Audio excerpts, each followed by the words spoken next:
Magandang araw po sa inyong lahat mga kababayan at welcome back dito po sa ating munting channel Pinas News Review, kung saan re-reviewin po natin ang mga mahalagang balita dito sa Pilipinas. Mga simpleng komento sa mga issue dito sa Pinas. At ito nga mga kababayan, grabe to. Matinding pasabog. Chief Marbel kumanta na. Tamba PBBM nagulantang. BP Sara sumabog sa galit. So, yan po ang ating alamin mga kababayan. Mula po ito kay Banat News Updates. Nasa description po ang full video link ng video ito. Subscribe na po kayo. At kung bago ka pa lang at di pa po nakapag-subscribe sa ating munting channel, please don't forget to subscribe at i-click na rin po ang bell notification para updated ka po sa lahat ng ina-uploads nating reaction video. At ito nga mga kababayan, sa kabila pa rin po ito ng issue. Dito po sa pagtatanggal ng kapulisan bilang security ni Vice President Sara Duterte. At may isa pong retired general ang nagbigay ng kanyang statement, ng kanyang opinion. Ito pong sinasabi ni retired Brigadier General Orlando E. De Leon. Sabi niya po, why don't you instead remove all your security personnel from the crocodiles in Congress? Nako. Bakit hindi na lang daw pananggalan ng security, yung mga buhaya diyan sa Kongreso? Those crocodile don't need protection. Sabagay mga kababayan, ito pong mga buhaya diyan sa Kongreso ay nandiyan naman po sila sa kanilang opisina to make mga batas, di ba? Kasi nasa legislative sila eh. Si Vice President Sara Duterte nasa executive po. Kaya ito po ay magpapaikot-ikot or magtatrabaho dito sa buong bansa. Sabi pa they are the number one threat to the country and people. Nako. This is the call to remove all police protection to crocodiles in Congress. Thieves are well protected in this country. Oo nga eh. No wonder they protect their own. Sa bagay, nagpoprotektahan lang po ang dalawang ito. Yung mga magnanakaw daw ay mas prinoprotektahan pa ng ating bansa. Kayo po ba isang ayon dyan mga kababayan?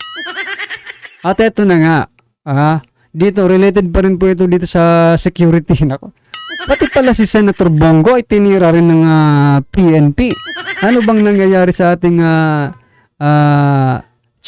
PNP Chief Marbel, Eto, Senator Bongo umamin na rin na pati siya pala ay biktima or hindi biktima or tinanggalan rin ng security, police security. Eto, Senator Got, tinanggalan din umano ng security detail ngayon mga kabayan. Ito po ang naging pahayag ni Senator Bongo. Ito na lang, sa katapusan na lang natin basahin. Ipaalala ko po sa liderato ng buong hanay ng pambansang pulisya na manatiling tapat sa kanilang sinumpaang tungkulin at huwag magpagamit sa anumang political agenda. Maging professional po sila and just do what is right, Yan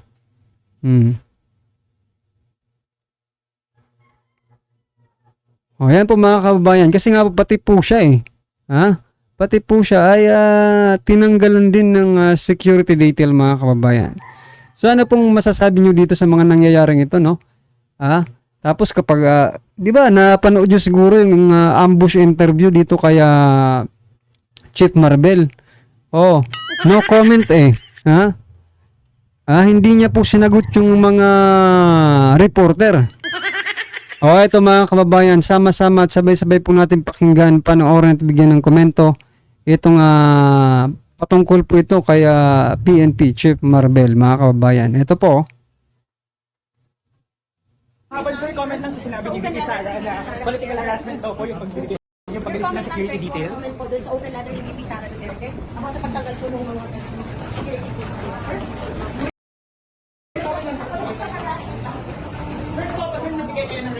sabi niya hindi daw kayo nag-request. So yan mga kababayan, hindi talaga sinagot no yung mga reporter. Ha? Parang napansin nyo, may pagkaparehas po sila ni President Bongbong Marcos Jr. Doon po sa tinatanong si PBBM na what can you say about the flood control projects? Ha? Sabi lang po doon. Nagsalita naman si PBBM pero ang sabi niya, hindi daw yun dapat pag-usapan ngayon. Parang umiiwas. Dito naman po kay Chief Marvel, mga kababayan, hindi na nagsalita. Talagang totally silent po itong si Marvel. Bakit kaya? Total, sila naman yung gumawa ng mga aksyon. Diba? Sila naman na nagtanggal ng security details, no? Detail ni BP Sara. Tapos si President Bongbong Marcos rin naman yung nag-mention sa kanyang SONA, di ba? About dyan sa flood control projects. Tapos parehas silang ayaw sumagot. Naku po. Buti sana kung gawa-gawa lang ito, no, na itatanong sa kanila. Pero may basihan eh. Any comment lang, sir?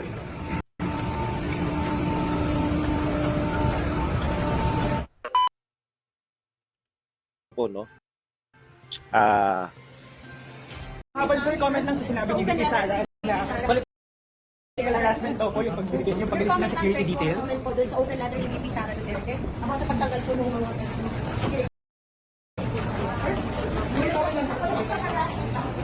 Sir, po ba sir nabigay kayo ng request kasi sabi niya hindi daw kayo nag-request? Sir, any comment lang po? Any comment lang, sir?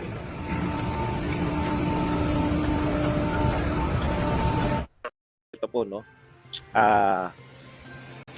Sumagot na po, finally. Si BP Sara, binasag po ang pananahimik dito po sa usapin ng security. Siya po ay nagpahayag, no? Direkta po, hindi po yung mga paligoy-ligoy na magagandang pananalita na generalize. Dinirektan niya po punto per punto, sinagot niya po si General Marbil sa kanyang open letter, no? Open letter po para po sa general pinuno ng Philippine National Police. Yan lang po ang tangi natin pag-uusapan. Mabigat po yan, hindi po yan simple. Open letter to Romel Marbil. Tignan nyo Hindi ko alam kung ito po ay sadya, pero sa tingin ko sadya. Wala pong General Marbil. Romel Marbil lang, no? Parang Romel, parang tigilan na natin, no? Parang ang pinahiwatig na open letter to Romel. Kung ako magbabasa niyan, inilalagay ni BP Sara yung sarili, parang baka nakakalimutan yun no? Kaya ganyan po ang tawag niya, Romel. Baka nakakalimot lang na ako ang Vice President. Kung ako mag-interpret niyan, Romel. Parang, diba? Nakakalimutan mo yata, Romel, na sino yung Vice President ng Pilipinas. Okay. Noong lumabas, eto po, basahin natin. Noong lumabas ang issue ng pagbabawas ng aking security personnel, nagbigay agad ako ng pahayag na hindi ito makakaapekto sa aking trabaho bilang ikalawang Pangulo ng Pilipinas. Hangad ko sana na matapos ng usaping ito dahil hindi hamak na napakaraming mga suliranin ng ating bansa na higit na mahalaga kaysa sa aking proteksyon. Subalit tila nakatatlong interview ka na patungkol sa akin. Sa isang banda, naintindihan kita. Sapagkat natural lang sa mga nagsisinungaling, tignan nyo po wala na pong pakundangan, wala na pong ifs and buts. Ang paratang ni BP Sara, direkta Ulitin ko lang, naiintindihan kita sapagkat natural lang sa mga nagsisinungaling. So dinirekta niya na po na nagsisinungaling si General Marbil. Wala na pong yung mga general statement na kung ano-ano po, no? Wala, wag niyo pong intindihin na yan. Importante po itong sinasabi ng ating Vice President. Yung mga wala na yung mga China, anong kinalaman? Wala po. Okay. Wala nang sugar coating, dinirekto na nagsisinungaling. Natural lang sa mga nagsisinungaling na magkaroon ng sari-saring kwento at dahilan. Tama naman, panayang pa interview ni Marbil. Pero hindi ko maatim ang tuloy-tuloy na panlilin lang sa aking mga kababayan. Direkta na. Ikaw ay nagsisinungaling at ikaw nililin lang mo sa mga interviews mo, nililin lang mo yung mga taong bayan. Ulitin ko, wala akong problema sa pagbawi sa PNP's personnel bilang security team ng Office of the Vice President. Kaya kong magtrabaho ng walang security. Okay.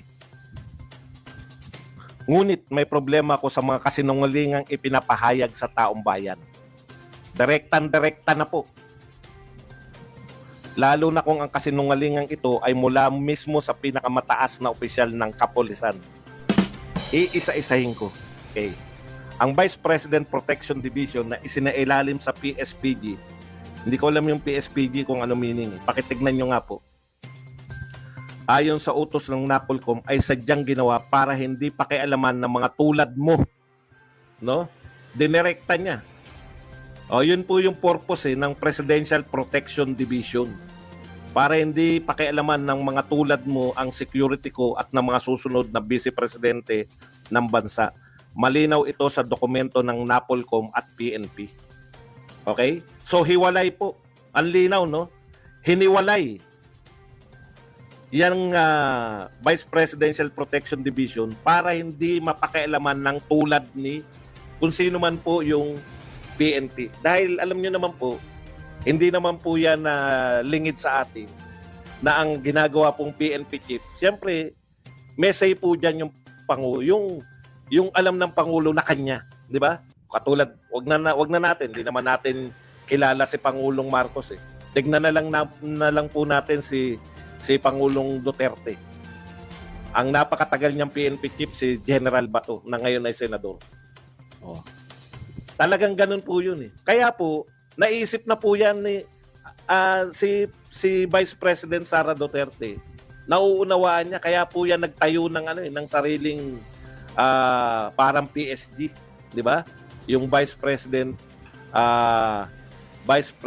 Security Group. Kasi naisip niya yan eh. Na balang araw, hindi niya naman naisip na siya pala ay hindi ituturing na unit team. Balang araw, siya pala ay tatablahin, no? Para po lahat na ng Vice President, kabatiman o hindi, ng Pangulo ng Pilipinas, may sariling security. Hindi po siya, no, yung nanghihingi lang. Hindi po nanghihingi lang ng security diyan po sa Pangulo. Lalo na kung hindi niya makakasundo yung Pangulo. Okay, balik tayo. He said, police also augmented Duterte security every time she visit provinces. Ayan. Kada raw dumadalaw si VP Sara, tignan po ninyo pag working po yung Vice President, natural po iikot yan. No? Kung nagtatrabaho po talaga yung Vice President at hindi lang po nagpo-photo ops tuwing mayroong mga sakuna, iikot po yan sa iba't ibang parte ng Pilipinas. Lalo na po, nung unang bahagi ng pagiging Vice President ni Sara Duterte, na siya po ay DepEd Secretary pa. No? Tatandaan ninyo, wala pong hiwalay na security personnel bilang DepEd Secretary. Di ba? Okay. He said, local police also augment Duterte security every time she visits province. Ito po sagot ni Sara Duterte. Kaya nga may VPPD para walang hablutan at hindi maabala ang trabaho ng local police. Yun nga po yung sole purpose nung pagkakaroon mo ng Vice Presidential Protection Division para hindi na yung mga local police maaabala. Okay. We requested the Office of the Vice President for a possible pull-out of our 75 personnel because we really need our personnel on the ground in the National Capital Region, and they agreed. Ito po pinakamalupit na pinasisinungalingan ni VP Sara. Walang request na nangyari. Hindi sila nag-request. Sinabihan lamang ng PSPG ang OBP na kukunin nila ang mga personnel. Hindi na kami... So, again, ito po pinatotohanan ni VP Sara na nagsisinungaling talaga to. Kasi ang pangit pong pakinggan, no, sa mga interview na tinanggalan ko talaga yan si tinanggalan ko yan si Vice President ng Security kasi tingin ko hindi niya naman kinakailangan. Mas magandang pakinggan pag ini-interview siya, di ba? Nag-request naman kami, pumayag sila. O ngayon, ito po sabi ni BP Sara, walang request na nangyari. So yan mga kababayan, bistado na po itong si Chief Marvel, no? Talagang sinungaling. Oh, nagsisinungaling po itong si PNP Chief Marvel. Ha? Dahil wala naman pala silang karapatan dapat, no? Natanggalin. Ha, yung mga PNP personnel na naka-assign doon kay BP Sara dahil galing pala yun sa Napolcom. Yan, nagkakabistuhan na tuloy dahil ang dadaldal ninyo sa media. Tinanggap na nga ni BP Sara na tanggalin sana, hindi tinanggal ninyo yung 75 na PNP, no? Na mga pulis sa kanya, tanggap na nyo na ni BP Sara yun eh. Kaso nagpapa-interview pa kayo. Ayan, binanatan kayo at nire-resbakan na. At sinabihang direktang sinungaling. Kaya pala mga kababayan, no, nung mayroong ambush interview, ay hindi sumasagot itong si Chief Marvel sa tinatanong ng mga reporter. Dahil pala ito ay nagsisinungaling. Ang tanong dito mga karibin natin, kung talaga bang yung out of the blue, di ba? Naisip lang ni Chief Marvel na tanggalan. Ayon sa kanya, siya naman daw ang nagtanggal nagdesisyon ng tanggalan, no? Ng 75 police security. Itong si BP Sara. Talaga bang siya ang nakaisip niyan? Or there is somebody, no? Na mas makapangyarihan na nag-utos. Di ba? Kasi ang mga pulis ay sanay po yan sa following orders, di ba? Following orders po. So yan, kayo na lang pong bahala mga karibin natin. Ano man po ang inyong reaksyon, komento or kritisismo patungkol po sa video nito, ay comment lang po sa baba para at least alam po ng ating mga kababayan ang inyong opinion patungkol dito, right? Maraming salamat po.